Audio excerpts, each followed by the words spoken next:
Welcome back. In this unit, you'll learn more fretted notes on the third string, symbols for small scale repetition, and fingerings. I'll start by introducing two new notes. G sharp and A flat are enharmonics, and to play them, fret the first fret on the third string.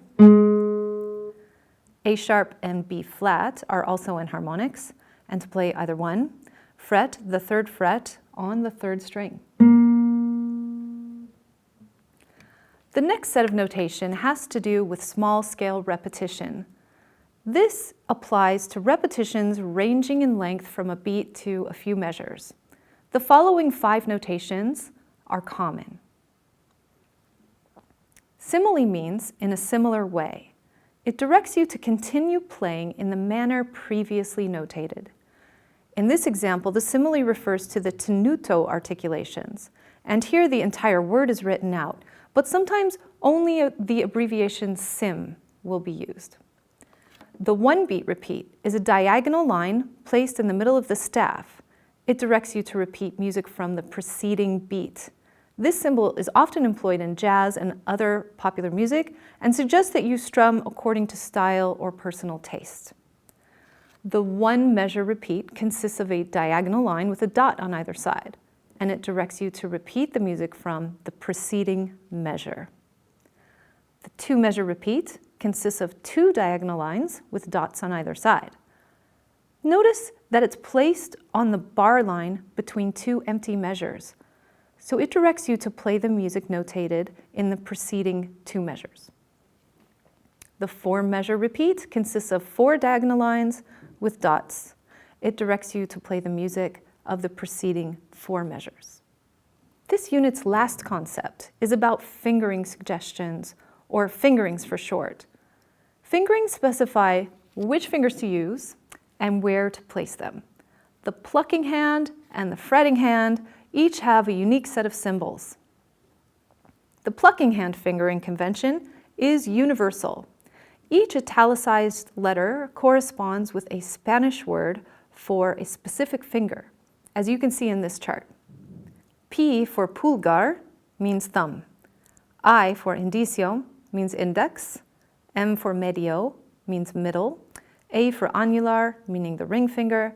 And E, or sometimes X, represents the pinky. Take a look at how the plucking hand responds to this notation.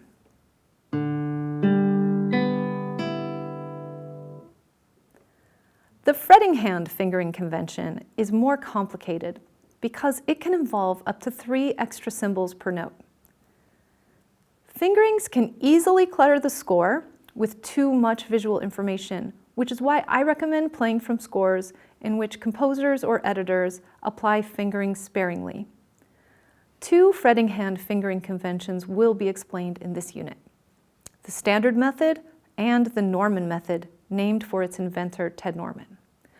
Both methods use Arabic numerals to represent fretting fingers. For example, number 1 means index, number 2 for middle, number 3 for the ring finger, and number 4 for the pinky. In the standard method, Arabic numbers represent fretting fingers, circled Arabic numbers represent string numbers, and Roman numerals represent fret numbers. In this example, the note B is played by pressing the 3rd finger on the 3rd string at the 4th fret, like this. In other words, the Arabic number 3 is for the fretting finger, the circled Arabic number 3 is for the string number, and the Roman numeral 4 is for the fret number. In the Norman method, Arabic numbers represent fretting fingers and Roman numerals represent string numbers. Fret numbers are not typically employed in the Norman method because there's only one place per string where a note of the same staff position can be played. Therefore, if you're given the string number, you can determine the fret number on your own. Here's an example of the Norman method. The note F is played by the 3rd finger on the 4th string. As you may know, there's only one place for an F of this staff position on string 4, and that's the 3rd fret. So it's played like this. Or put another way, the Arabic number 3 is for the fretting finger, and the Roman numeral 4 is for the string number. You might be wondering why I'm introducing the Norman method when the standard method is more pervasive. I believe the Norman method is more effective at reducing the amount of visual information on the score. It also fosters an intuitive approach to sight reading.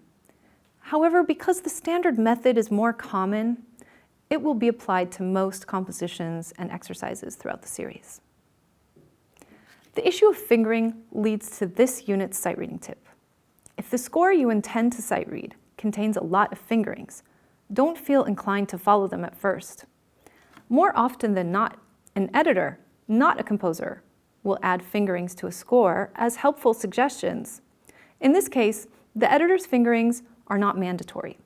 However, sometimes a composer will assign fingerings in order to achieve a particular timbre or phrasing. In this case, fingerings provide deeper insight into a composer's intentions. But in either case, fingerings don't need to factor into a first or second sight reading encounter, because too much visual information will slow down your mental processing. Enjoy playing, and I'll see you in Unit 13. Bye-bye.